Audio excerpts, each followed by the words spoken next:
नाज़रीन, आप देख रहे हैं रेड लाइन इस्लामाबाद स्टूडियो से। जब 9 मई का सानहा वाक़या, हादसा या हमला हुआ तो उसके बाद मुकदमात बहुत सारे फ़ौजी अदालतों में गए। इस्टेब्लिशमेंट की तरफ से, फ़ौज की तरफ से बिलखुसूस ये कहा गया कि हम इन लोगों को खुसूसी अदालतों के ज़रिए, फ़ौजी अदालतों के ज़रिए जो एक कानून के तहत पाकिस्तान में चलती हैं, हम इनको प्रोसिक्यूट करेंगे और प्रोसिक्यूट करने के बाद एग्जाम्पल सेट करेंगे कि जो फ़ौजी इंस्टॉलेशन के ऊपर हमला करता है, जो फ़ौजी मामलात को अपने हाथ में लेता है, उसके साथ हमने डील कैसे करना है, ये हम रेड लाइन सेट कर देंगे। उसके बाद कोर्ट्स में से गुजरता हुआ यह मामला सुप्रीम कोर्ट के अंदर गया। वहाँ से एक फ़ैसला आया जिसमें कहा गया कि सिविलियंस जो हैं उनका ट्रायल आप मिलिट्री कोर्ट्स में नहीं कर सकते। वो मामला हुकूमत वक्त ने उसको चैलेंज किया।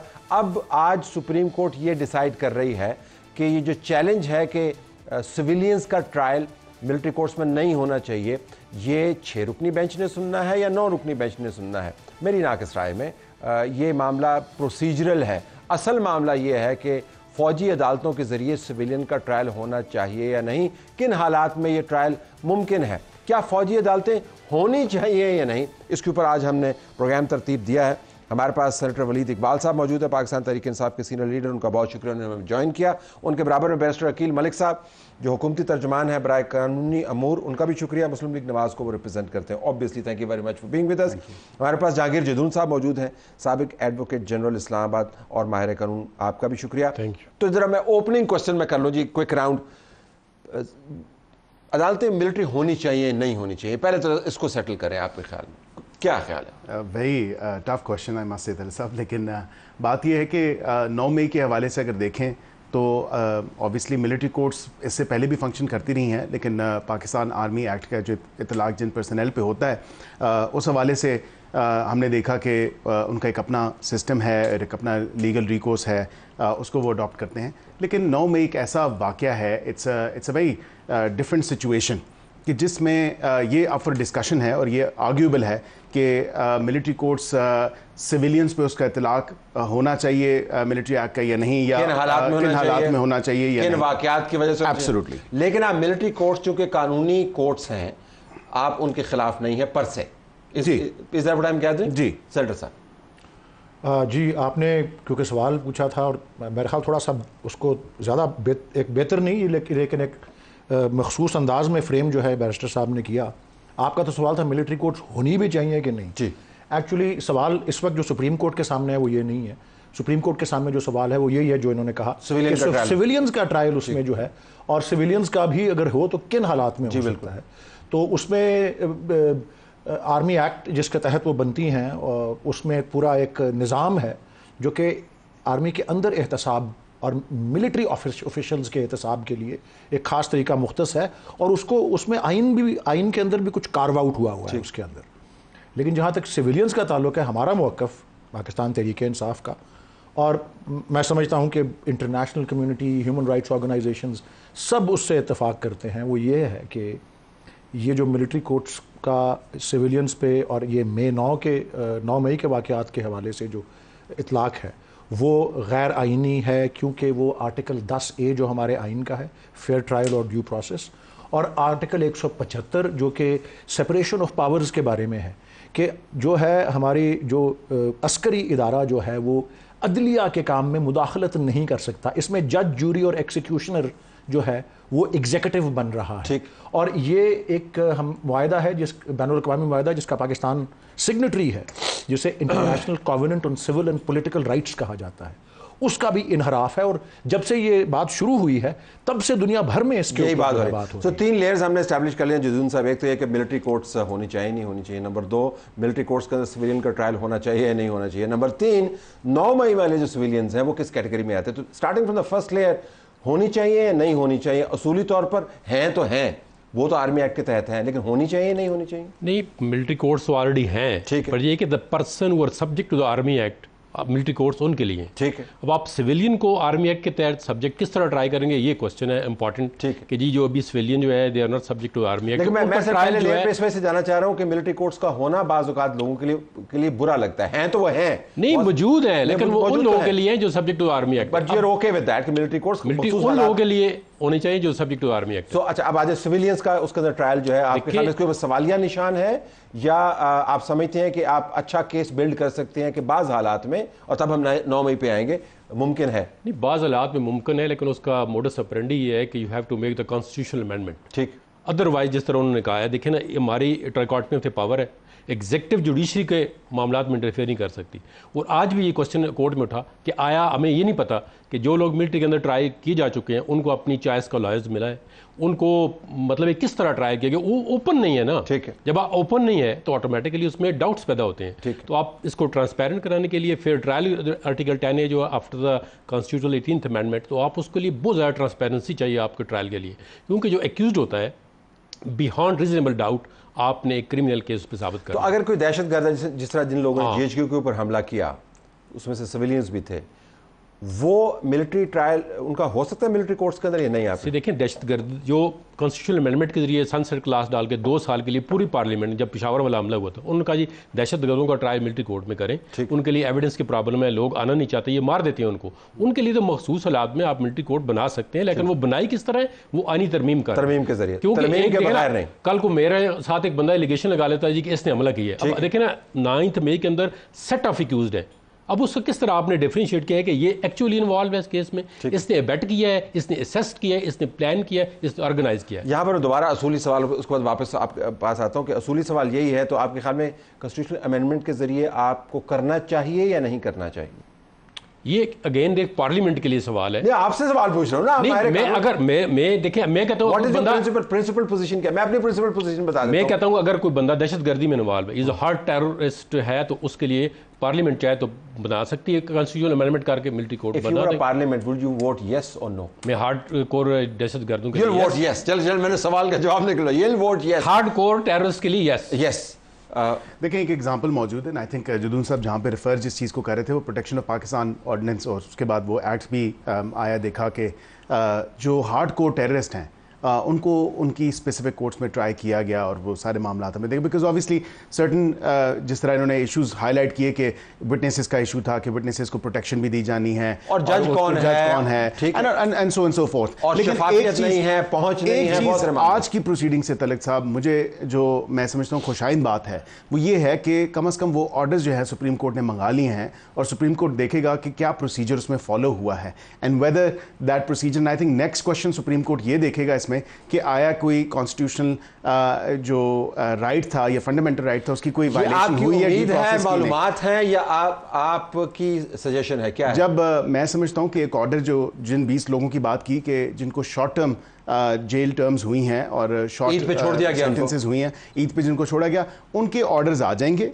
उनकी जजमेंट्स आ जाएंगी, उसको देखा जाएगा कि उसमें क्या फैसला आया, कौन कौन से विटनेसेस को एग्जामिन किया गया, कौन कौन से उन पे क्रॉस एग्जामिनेशन हुई, और उसके साथ उन्होंने डिफेंस का जो राइट एक होता है एक्यूज के पास, उसकी क्या स्टेटमेंट आई, और फाइनल जो जजमेंट है उस पर क्या है। तो सेनेटर साहब, अब हमने बीच जो है ना घड़मस के हमने छलांग लगा दी, विच इज कि कोर्ट के अंदर सवाल क्या है। उनका ख्याल है कि कोर्ट ने जब ये फैसले मंगवाए हैं उन 20 लोगों को जिनको ईद के ऊपर छुट्टी दे दी गई, जी चलो ठीक है, आपने हैं तो आप मुजरिम, लेकिन हम आपको we let go of you, उनके फैसले मंगाएंगे और प्रोसेस को देखेंगे, और उनकी उम्मीद ये है कि अगर प्रोसेस उनको शफाफ लगा, ह्यूमन राइट्स के वायलेशंस को ना लगी, तो देयर इज एवरी पॉसिबिलिटी कि वो कह दें कि सिविलियन का ट्रायल जायज़ है।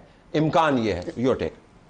देखिए जी, हमारा मौक़िफ़ तो बिल्कुल वाज़ेह है, जिस तरह मैंने आपको अर्ज़ किया कि ये आर्टिकल 10A और आर्टिकल 175 दोनों से इनहराफ है। 10A जो फेयर ट्रायल और ड्यू प्रोसेस से डील करता है, और आपका कहना या इनकी उम्मीद यही है कि वो 10A के दायरे के अंदर समझा जाए। हम समझते हैं वो नहीं है। ठीक है। और दूसरा 175 जो कि अदलिया की आज़ादी और उसको एक आज़ाद सतून बनाता है रियासत का, जिसमें एक इंतज़ामी इदारा मुदाखलत नहीं कर सकता। एक इंतज़ामी इदारा अपने अंदरूनी डिसिप्लिन के लिए तो उसको कर सकता है, जो आर्मी ऑफिसर्स के उसके हवाले से। और बाय द वे, जदून साहब ने पॉइंट आउट किया कि आइनी तरमीम एक की गई थी, 24वीं तरमीम, जब APS हुआ था। मैं आपको एक दिलचस्प बात उसके बारे में बताऊं कि वो आइनी तरमीम भी चैलेंज हुई थी, और उस आइनी तरमीम पे फुल कोर्ट बैठा था, और ये पाकिस्तान में अभी तक, पाकिस्तान की कानूनी तारीख में अभी तक किसी आइनी तरमीम को मनसूख नहीं किया गया अदालती कार्रवाई के ज़रिए, कि जी इस बुनियाद पर कि वो आईनी तरमीम भी गैर आईनी है। इंडिया में इस तरह होता रहा है, उसको बेसिक स्ट्रक्चर डॉक्ट्रिन कहते हैं। हमारे यहाँ उसको सेलियंट फीचर्स कहा गया है, लेकिन कभी उसको एनफोर्स नहीं किया गया। अब उस केस में भी क्या हुआ, एनफोर्स नहीं हुआ। 17 जजेस का फुल कोर्ट बैठा और 11/6 से उन्होंने आईनी तरमीम को आईनी करार दिया, जो कि 2 साल के महदूद अरसे के लिए थी। और उस पर आप अंदाज़ा करें कि सुप्रीम कोर्ट के 6 जजेस एक आईनी तरमीम को स्ट्राइक डाउन करने के लिए तैयार थे। तो इसलिए इसमें सब्सटेंस है। तो कि आईनी तरमीम करवा कर भी आप इसको गैर मुतनाज़ा न समझें।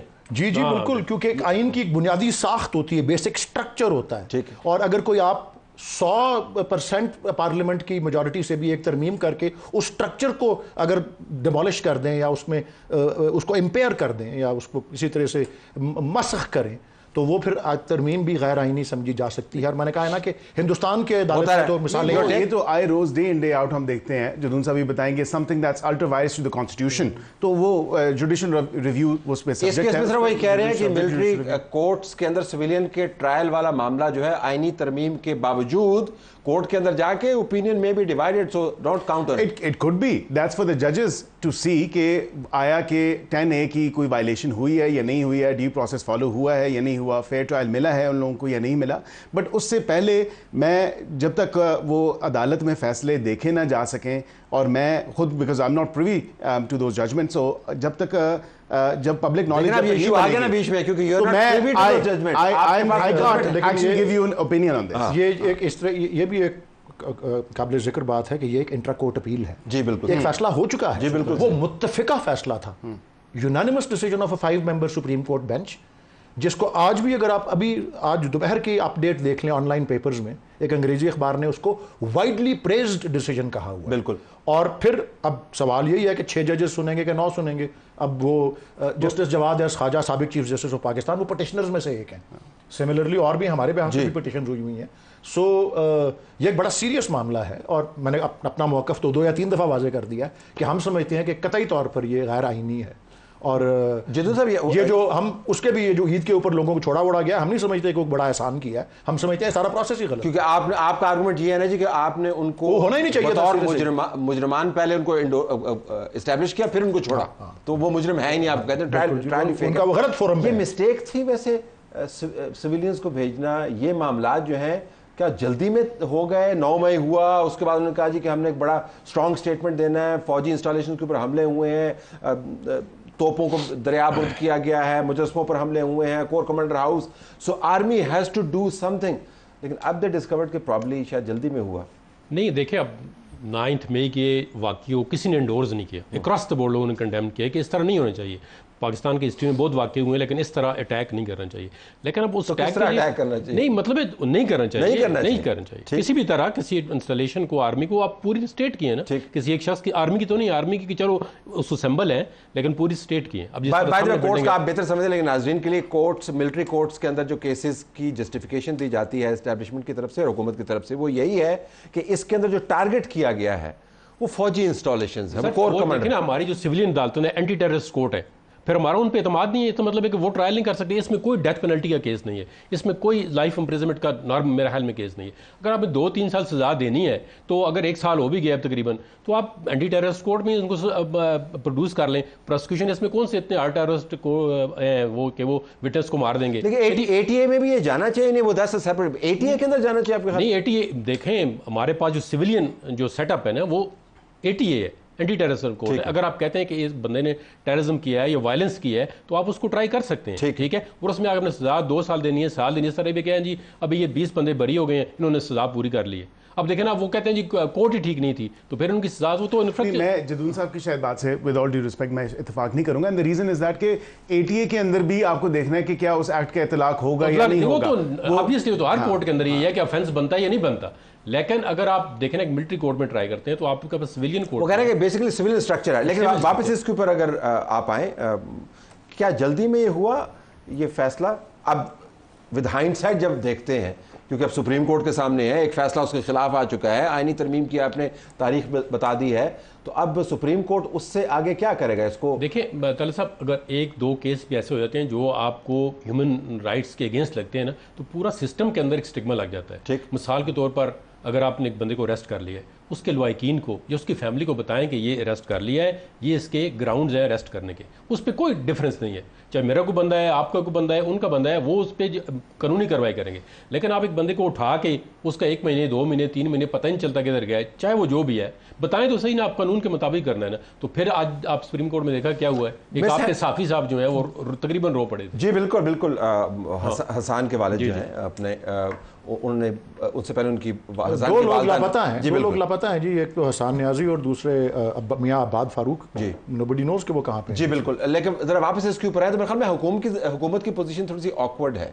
एक तरफ इस्टेब्लिशमेंट जिसने स्टैंस लिया हुआ है कि मिलिट्री कोर्ट्स जो हैं वो हैं और हमने उसके अंदर लोगों को प्रोसिक्यूट करना है, और दूसरी तरफ आपका एक पेज जो आप इस्टेब्लिशमेंट के ऊपर हैं एक पेज के साथ, तो आप कोई क्लियर पोजीशन नहीं ले पाते। हालांकि ये बड़ा कट एंड ड्राइड है, सुप्रीम कोर्ट से फैसला आ जाना है। ये इनकी पार्टी के, आपने एक पेज की बात की तो थोड़ा सा मैं उस पर ऐड अप कर दूँ। अभी मैं बल्कि एक प्रोग्राम में देख रहा था, कल ही एक प्रोग्राम था, उस पर नदीम साहब ने बड़े मज़ेदार गुफ्तगू की और उन्होंने कहा कि एक ऐसा पेज था जो कि मेरे ख्याल से पाकिस्तान की हिस्ट्री में जो आपस में एक नेक्सस था वो किसी सियासी जमात को वो नहीं मिला। तो वो एक पेज की बात अब मामलात को तो देखना आप है, चाह रहे हैं कि नहीं हम पेज आपको ही मिले? नहीं, हम ना वैसा पेज चाह रहे हैं, ना वैसा पेज मेरे ख्याल से हमको मिल रहा है और ना मिलेगा नहीं, और हमें मिलेगा भी नहीं वो पेज।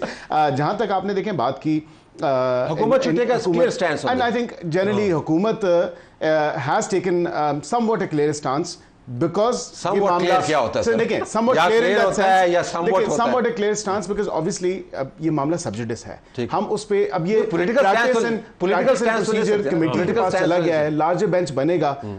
हमारी देखिए हमारी हुकूमत नहीं थी उस टाइम जब ये ICS फाइल हुई, और हम ऑब्वियसली इनको लेके चल रहे हैं सारे मामले को, लेकिन ये एक लार्जर बेंच बन जाए तो I think then it will be. तो बुनियादी तौर पर आप हमें ये बता रहे हैं कि आप it's too hot a potato for you to handle, तो बेसिकली आप चाहते हैं कोर्ट इसको अगर नॉकआउट कर दे तो ठीक है, साढ़े पास ना आवे। नहीं हम ये नहीं कहते नहीं हम ये नहीं कह रहे, हम कह रहे हैं कि इस मामला सब्जुडिस है, let the court decide this. आप यही कह रहे हैं लेकिन लीगल लैंग्वेज इस्तेमाल करें। Your take on this. तो 9 मई के केसेस जो हैं इस बात से कतई नजर कि कौन सी पार्टी इन्वॉल्व है, हमने उनका विजुअल एविडेंस देखा है, बतौर सहाफी हमने देखा है कि वाकईतन क्राइम कमिट हुए हैं। अब आपकी पार्टी का मानना यह है कि वो फॉल्स फ्लैग था, एस्टेब्लिशमेंट का मानना यह है कि वो मुकम्मल तौर पर प्री प्लान था, इस बहस में नहीं जाते।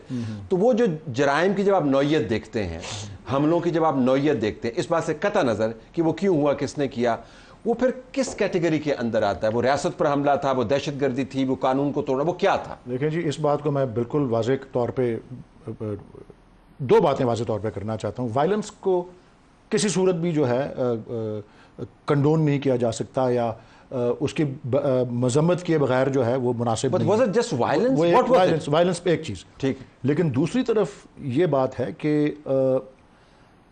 जो हमारा आइन में वज़ा करदा एक निज़ाम है और वो दुनिया भर में जो तस्लीम शुदा असूल हैं, फेयर ट्रायल, ड्यू प्रोसेस और इस तरह की चीज़ों के, देखें ट्रेसपास जो है वो वैसे ही क्राइम है, वो जुर्म है।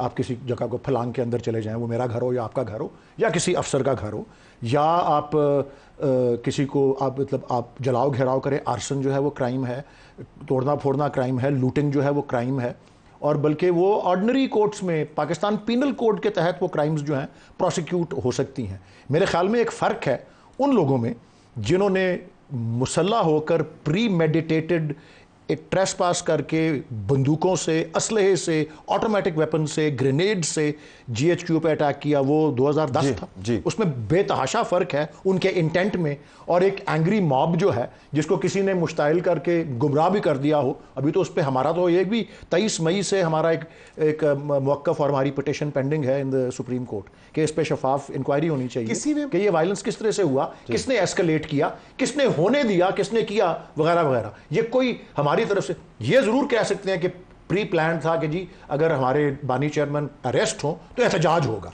लेकिन ये कहना है प्री प्लान कि जी वायलेंस प्री प्लान था, मैं कतई तौर पे इस पे एक I'd like to मैं इस पे कमेंट जरूर करूंगा। किसी ने मतलब ये तो साफ जाहिर नजर आ रहा है, वीडियोस हैं, व्हाट्सएप ऑडियोज हैं, इनकी अपनी पार्टी के मेंबरान जितने वहां पे देखे ना, क्या वो वीडियो पे नजर नहीं आ रहे कोर कमांडर हाउस के बाहर? क्या उनकी मुराद सईद साहब की ऑडियो मंजर यहाँ पे नहीं आई जिसपे उन्होंने कहा कि जी सारे इकट्ठे हो जाओ और खान को, वो हमारी रेड लाइन है। अगेन ऑब्वियसली आपका शो भी रेड लाइन है, लेकिन बात यह कि ये तमाम तर चीजें इनकी अपनी पार्टी के मेंबरान ने कही हुई हैं। चलिए वो तो एनेक्डोटल एविडेंस हो सकता है, लेकिन मैं जरा उसको फ्रेम करना चाह रहा हूँ। तो आपके ख्याल में ये अमूमी जराइम के जुमरे में इसको टैकल किया जा सकता है? आर्सन होगी, ट्रेसपासिंग होगी, वायलेंस हो गई। मैं एक जो बात अर्ज करना चाह रहा था वो ये तो एक मिलिट्री कोर्ट्स तो एक एक्सट्रीम है ना, ये इसके दरमियान वाला, इसके ऊपर क्योंकि मैं सेनेट की ह्यूमन राइट्स कमेटी को चेयर करता रहा हूँ, मेरे पास इतना मुआद ह्यूमन राइट्स वॉच और इस तरह का इंटरनेशनल इदारों का आया था। किस चीज़ पे मैं बताता हूँ, ये 9 मई से कुछ हफ्ते पहले था कि जी आप धड़ाधड़ उठा के इनडिस्क्रिमिनेटली लोगों को एंटी टेररिज्म के जो है कानून के नीचे ट्राई कर रहे हैं, और 12-12, 14-14 साल के बच्चों के ऊपर भी केस हुए थे। तो उसमें भी बड़े सवाल उठे थे कि भाई ये ऑर्डिनरी क्रिमिनल कोर्ट्स में जाएं, एंटी टेररिज्म कोर्ट में क्यों भेज रहे हैं? इसमें भी बड़ा सवाल उठा है। और बल्कि हमने एक तय किया था कमेटी, मैंने और मेरे कमेटी मेंबर्स ने, कि इसके ऊपर हम वो करेंगे पब्लिक हियरिंग्स, क्योंकि सुप्रीम कोर्ट इस पे भी रूल कर चुका है कि सेक्शन 6 और 7 of the anti terrorism act को भी इस्लाह की जरूरत है, जिस मकसद के लिए एंटी टेररिज्म कानून बनाया गया है पिछले दौर हुकूमत में। तो ये हमारे यहाँ बेतहाशा लोग एंटी टेररिज्म कोर्ट्स में ट्राई हो रहे हैं और मिलिट्री कोर्ट्स में ट्राई हो रहे हैं, हालांकि ऑर्डिनरी क्राइम्स के कोर्ट्स में उनको ट्राई होना चाहिए। अच्छा, तो अब जुर्म है, उसको नहीं कह रहे। शुरू हमने किया था मिलिट्री कोर्ट्स के होने ना होने से, और अब हम वापस आ गए हैं एंटी टेररिस्ट कोर्ट्स के ऊपर भी जो सवालिया निशान हैं उनसे गुजरते हुए ऑर्डिनरी कोर्ट्स के अंदर। तो ऑर्डिनरी कोर्ट्स के अंदर जो मुकदमात हैं वो जल्दी तो फिर नहीं होते ना, ज़रा उसके ऊपर भी हम आएंगे। 9 मई को हमने अभी भी फ्रेज करना है और हमने उसको फ्रेम भी करना है कि 9 मई को क्या बोले हम, कि वो रियासत पर हमला था, वो एक मॉब मेंटेलिटी थी, वो फॉल्स फ्लैग था, किसी ने इंसाइट किया, और उसके तहत जो भी जराइम विटनेस किए गए उन जराइम को हम कैसे कैटेगराइज करें, क्योंकि अगर हमने ये मामला तय नहीं किए तो एक नहीं दर्जनों 9 मई हो सकते हैं। कम से कम खदशा ये है। ब्रेक के बाद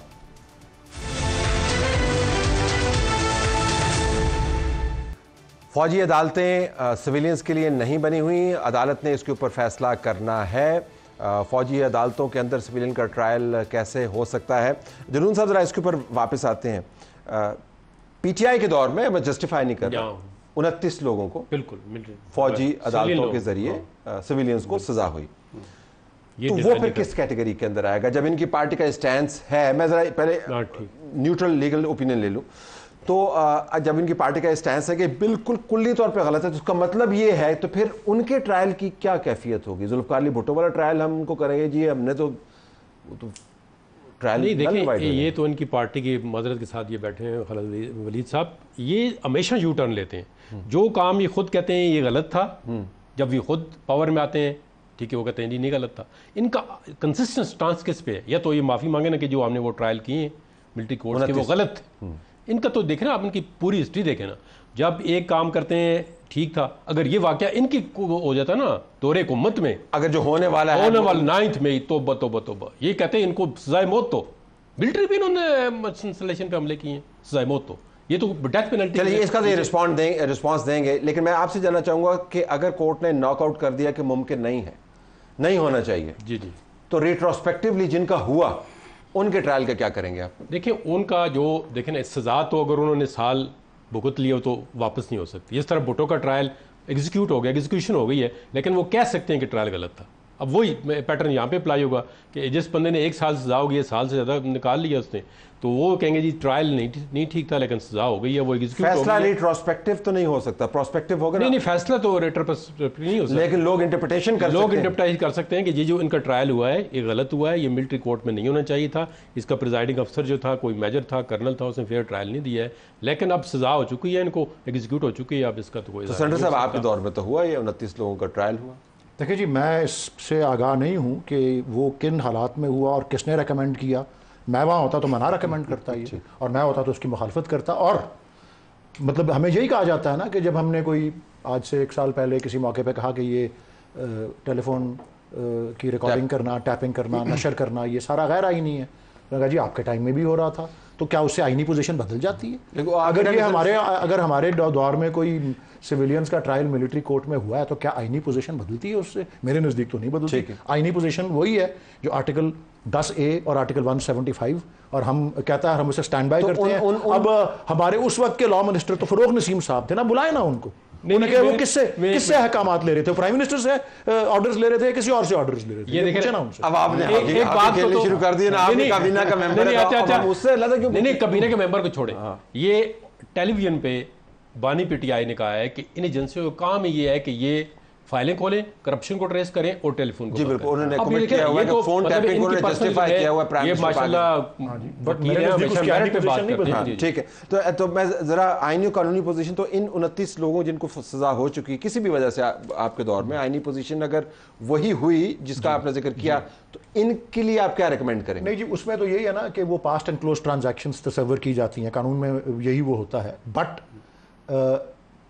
ये फर्ज कर लें कि ये अब 6 मेंबर्स का बेंच है या 9 का बेंच या उससे ज़्यादा बड़ा बेंच बनता है, तो अगर वो फैसला करते हैं, मैं मफरूज़े पे कह रहा हूँ, वो फैसला करते हैं कि ये गैर आईनी थे, ठीक है, सो उसके नतीजे में ये जो जिन्होंने पटिशन्स की हुई हैं और जो बीच में पार्टीज़ हैं, वो तो फिर जाहिर है उनके केसेस वहाँ से तो निकाल के किसी और कोर्ट में जाएंगे जो कि कॉम्पिटेंट समझा जाता है।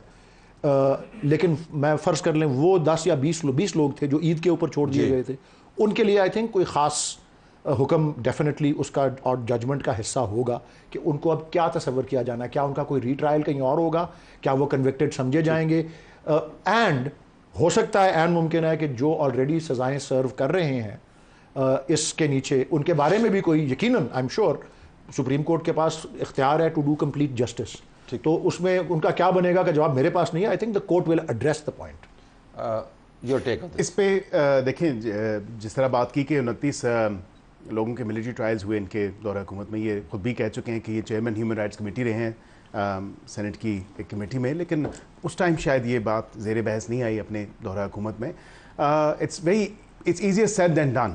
तो जहाँ पे सुप्रीम कोर्ट की बात की कि सुप्रीम कोर्ट का वो लार्जर बेंच डिसाइड करेगा, क्योंकि प्रैक्टिस एंड प्रोसीजर बिल के हवाले से वो कमेटी के पास चला गया है, कमेटी लार्जर बेंच तश्कील देगी, उनका मामला वहाँ पे डिसाइड होगा। लेकिन ट्रायल एंड एरर एक ज़रूर चीज़ होती है, और जो लोग सर्व कर चुके हैं उसका, जिस तरह जदून साहब ने कहा, उसका तो कोई सॉर्ट ऑफ वे आउट नहीं है। लीगल हो गया। मैं सियासी पोजीशन जानना चाहूँगा कि पॉलिटिकल जमातों के यहाँ जब ऐसा काम होता है तो फिर उसके बाद जब उनकी पोजीशन तब्दील होती है तो उनका पॉइंट ऑफ व्यू क्या होना चाहिए। लेकिन मैं क्यूरियस हूँ आपकी डेफिनेशन 9 मई के वाकयात की जानने के लिए, क्योंकि सेनेटर साहब ने तो बता दिया कि 9 मई के वाकयात को ये किस जाविये से देखते हैं। उसके अंदर पुरतशद्दुद वाकयात थे, उसके अंदर हमले थे, ट्रेसपासिंग थी, वायलेंस था, आर्सन लूटिंग, ये सारा था।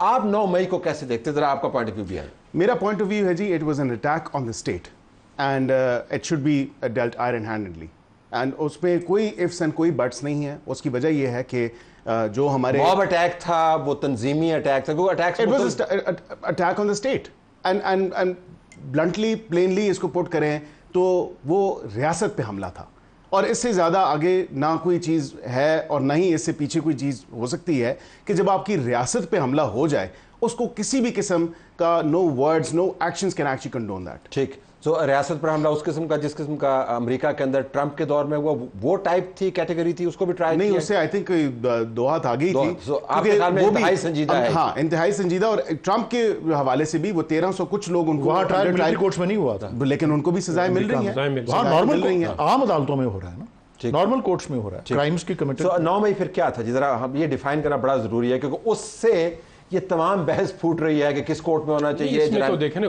उनकी भी राय यही है, उनकी भी राय, मेरी भी राय है कि अटैक था। ठीक है, अब ये अटैक किस तरह था, ये तो इसमें तो प्रूव करने की जरूरत है, ये जो कोर्ट है वो डिटरमिन करेगी ना। देखिए, हम 4 बंदे हम कहते हैं जी हम 9 मई में, मतलब मिसाल के तौर पर ये फ्रंट पे है, ये उससे पीछे हैं, आप और मैं पीछे बैठ के कोई प्लानिंग कर रहे हैं, तो ये डिटरमिन करना है ना। अब देखें ना, ब्लाइंडली किसी बंदे को आप नहीं दे सकते कि इसको 10 साल सजा दे दें, इसको 5 साल, आपका रोल डिटरमिन करना पड़ता है। स्टेजेस होते हैं क्रिमिनल ट्रायल की, आप पे FIR चार्ज हो गई है, फिर कोर्ट ने देखता है कि चार्ज फ्रेम ये वाला ऑफेंस हो सकता है नहीं हो सकता। ये कोर्ट की जिम्मेदारी है कि जो चार्ज एग्जीक्यूटिव एजेंसी ने आप पे लगा दिया, ये बनता भी है या नहीं बनता, वो किस तरह डिटरमिन करेगी, वो एविडेंस दे के। अच्छा, सोशल मीडिया का आप कमाल इसमें देखिएगा, आप जदून साहब आपने जो बात की है, उन्होंने ये वाला क्लिप निकालना है कि जदून साहब ने 9 मई की कॉन्स्पिरेसी के जो भयानक किरदार हैं उनके ऊपर से कपड़ा हटा दिया। उसमें से बैरिस्टर साहब भी मौजूद हैं, आपने प्लानिंग वगैरह की थी और उन्होंने कहा कि तलत ने और मैंने बैठ के जो है ये क्लिप चलने हैं। मैंने अभी आपको एक क्लिप सुनाया जो नाज़रीन को नहीं सुना सकता, ये क्लिप चलने हैं। But on a more serious note, एक हम ब्रेक में जाने से पहले नुक्ता टेबल पे छोड़ना चाहते हैं। इसमें एक और भी बहुत बड़ा फ्रीक है जो है पाकिस्तान की फौज, जिसने अपनी प्रेस रिलीजेस के जरिए, कोर कमांडर की मीटिंग के जरिए, ISPR की स्टेटमेंट्स के जरिए एक मरतबा नहीं, 2 मरतबा नहीं, 6-8 मरतबा इस बात का, इस अज़्म का इयादा किया है कि हमने इन लोगों को प्रोसिक्यूट करना है बजरिया मिलिट्री कोर्ट्स। तो अदालत के फैसले जब होंगे तो उसके साथ साथ फौज का एक स्टैंस भी जुड़ा हुआ होगा। I want to leave this question on the table के फौज को फिर मानना होगा या कुछ और काम करना होगा। आपकी हुकूमत के ऊपर काफ़ी वजन आ सकता है कानूनी एतबार से, या कोई कॉन्स्टिट्यूशनल अमेंडमेंट करनी होगी, उस तरफ भी जा सकते हैं। ब्रेक के बाद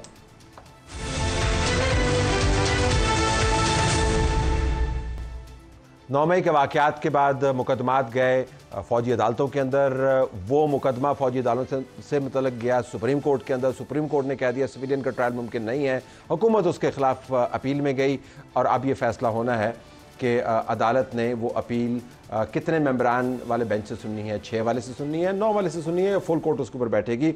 लेकिन मामला अपनी जगह पर मौजूद है। स्टार्टिंग विद यू बैरिस्टर साहब, if I could ask you this, फ़ौज ने इसके ऊपर एक स्टैंस लिया हुआ और कोर्ट का फैसला जब हो जाना है, आप इसको जिस तरह की ड्रिफ्ट है, बहुत ही मुश्किल होगा कि अगर वो कोर्ट्स को, मिलिट्री कोर्ट्स को सिविलियन के ट्रायल के लिए जस्टिफाई कर दें। मेरा अपना मानना है जिस तरह की ड्रिफ्ट हम देख रहे हैं, अगर ये हुआ तो आपकी हुकूमत के लिए मुश्किल होगी कि फ़ौज को भी फिर मनाना होगा। फ़ौज आप पर कहेगी कि आप फिर आईनी तरमीम करें। You know you have this question before you. नहीं, of course these questions are questions and valid questions. और जहाँ तक देखें सुप्रीम कोर्ट अगर फैसला देगी तो उसमें कोई ये नहीं है कि सुप्रीम कोर्ट का फैसला कोई बहुत थोड़ा फैसला होगा, बड़ी डिटेल्ड जजमेंट आएगी और उस डिटेल्ड जजमेंट में वो वाज़े तौर पे कहेंगे कि कोई कॉन्स्टिट्यूशनल लेकुनास थे। जो पहला फैसला था, जो पहला फैसला था उसके खिलाफ अपील वाले मामले पे आपके पास एक गुंजाइश मौजूद थी।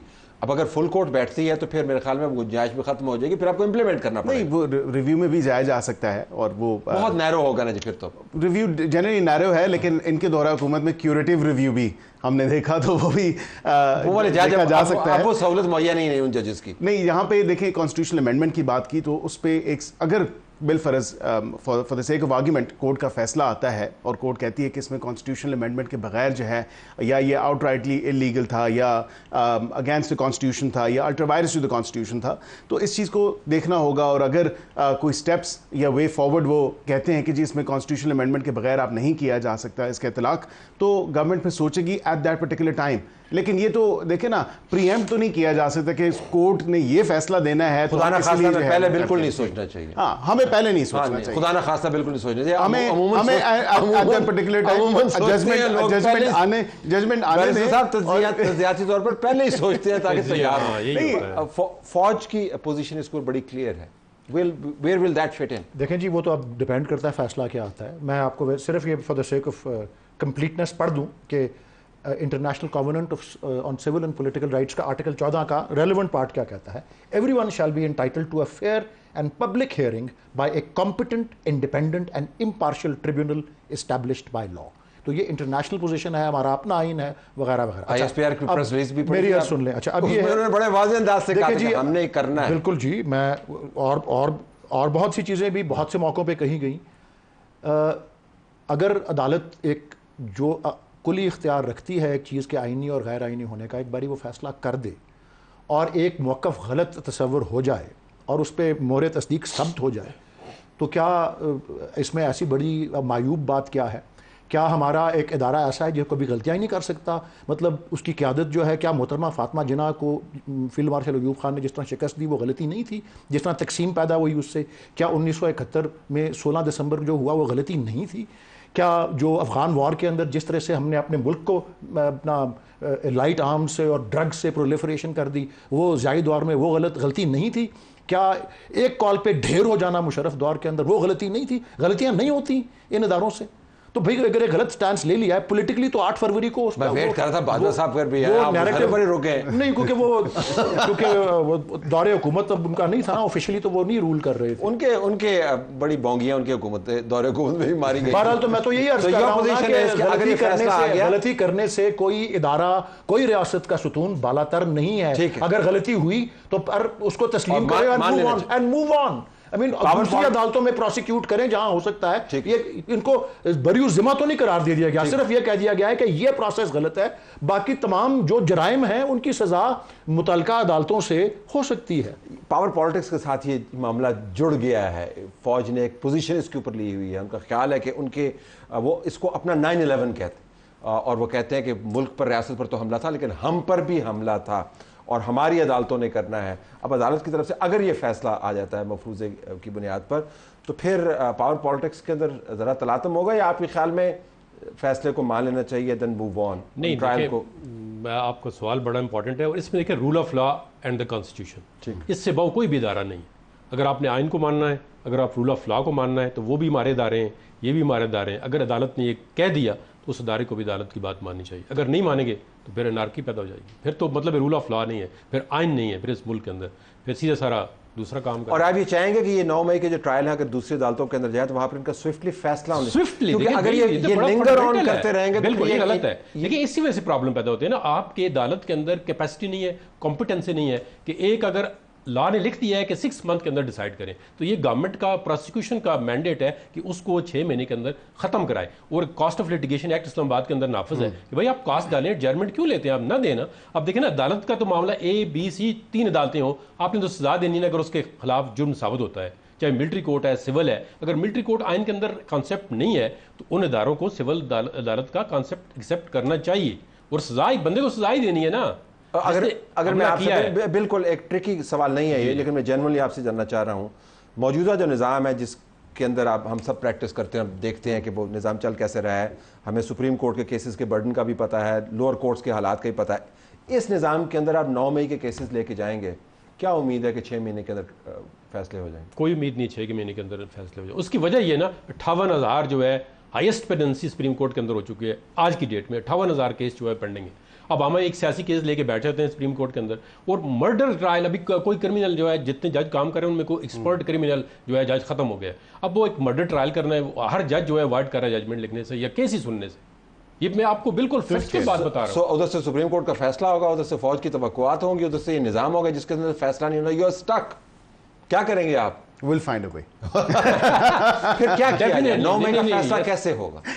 कानून और आइन के मुताबिक होना चाहिए जी। और हमारा जो इजाफी मुवक्कफ है वो ये है कि इस पे इंडिपेंडेंट इंक्वायरी होनी चाहिए इस पूरे ओवरऑल इंसिडेंट के ऊपर, जिसके कुछ खदोखाल अभी पहले भी, लेकिन हाल ही में जो 20 अप्रैल को चीफ जस्टिस ऑफ पाकिस्तान को बानी चेयरमैन इमरान खान ने खत लिखा है, उसमें भी इसका हवाला दिया गया है। साथ इस बात के कि I believe in my heart, the chairman PTI से फाउंडिंग चेयरमैन, कि 90% लोग जो कि इस वक्त अदालतों में मुकदमे भुगत रहे हैं वो पुरअमन थे और उन्होंने कोई वायलेंस नहीं किया। वो तो चले उनसे अलावा है ना जो कि जिनको मिलिट्री कोर्ट्स में और ये वो, आई मीन जिस तरह डॉक्टर यास्मीन राशिद की तो फुटेज है कि वो लोगों को मना कर रही है अंदर मत जाओ, इस तरह के भी हैं। और भी बहुत से लोग हैं जो बाहर बैठ के एहतजाज कर रहे हैं, किसी की जगह को ट्रेसपास नहीं किया, लेकिन उन पर एंटी टेररिज्म के मुकदमे भी चल रहे हैं। फाइनल वर्ड्स देखिए, फाइनल वर्ड्स ये हैं, हसान न्याजी साहब की भी बात की, is a colleague by virtue being a lawyer. इस पे उन्होंने जो उनकी वीडियो मंजर आम पे आई है इंतहाई जो है उसको कंडेमेबल है, जो उन्होंने पैंट का साइज़ और पता नहीं लहराने के हवाले से इस तरह की चीज़ें देखें। This should be a learning lesson for them कि अगर आपने रियासत के ख़िलाफ़ इस तरह के जो है इक़दामात करने हैं और इस तरह की रियासत के ऊपर अटैक करना है तो फिर रियासत से कोई तवक्को ना रहे। तीनों मेहमानों का शुक्रिया अदा करते हुए हम ये कहेंगे कि जिस क्लासरूम के अंदर ये सबक सीखना है वो फ़ौज की कोर्ट्स का तो मामला मुझे सुप्रीम कोर्ट के अंदर से तय होता हुआ नज़र आ रहा है, और वो सिविलियन के ट्रायल की हद तक तो हमें लगता ही है, हो सकता है हम गलत हों, लेकिन हमें लगता ही है कि सिविलियन के ट्रायल की हद तक वो इसको नॉकआउट कर देंगे। एंटी टेररिस्ट एक्ट के ऊपर भी बड़े सवालिया निशान हैं, और फिर जो आम अदालतें हैं वहाँ पर तो जो केसेस की हालत है उसके बाद तो न जाने कितने 9 मई गुजर जाएंगे, फैसला नहीं होगा। तो एक बहुत बड़ा चैलेंज भी है, ह्यूमन राइट्स के वायलेशन भी नहीं हो, 9 मई के तमाम पर तो खुलें भी, पता भी चलेगा मामला क्या था, और जिन लोगों ने वाक़तन जराइम किए उनको सज़ा भी हो। ये बहुत एक डेलिकेट किस्म की सिचुएशन है। देखते हैं अदालत इसको कैसे हैंडल करती है।